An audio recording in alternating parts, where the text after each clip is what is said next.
Արա Պողոսյան, քաղաքագետ։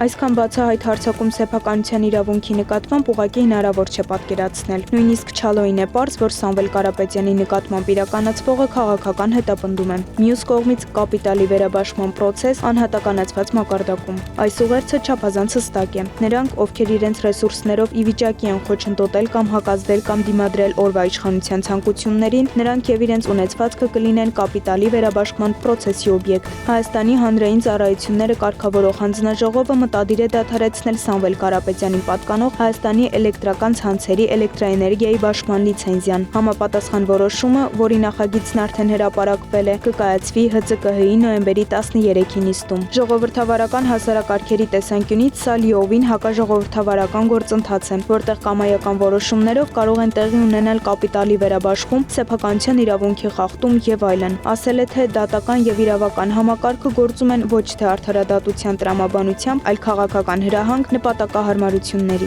Այս գործելավոճը դեֆորմացնում է դատաիրավական համակարգը։ Հասարակության մոտ արդարադատության նկատմամբ վստահության մակարդակը նվազում է ճգնաժամային աստիճանի, ինչը ձևավորում է արդարադատության նկատմամբ դեֆորմացված պատկերացումներ եւ որպես հետևանք ինքնիրավչության եւ վենդետաների առիթ դառնալով։ Հասարակ մարդը մտածում է, եթե Սամվել Կարապետյանն իր կարողություններով չի կարող պաշտպանել իր իրավունքները, ապա ես ով եմ, որ դեմ կանգնեմ։ Եվ սա է, որին ձգտում են անցման շրջանում գտնվող ժողովրդավարական պետությունները անցումային ժողովրդավարական պետությունից կերպարանափոխվելով դեպի ավտորիտարիզմ։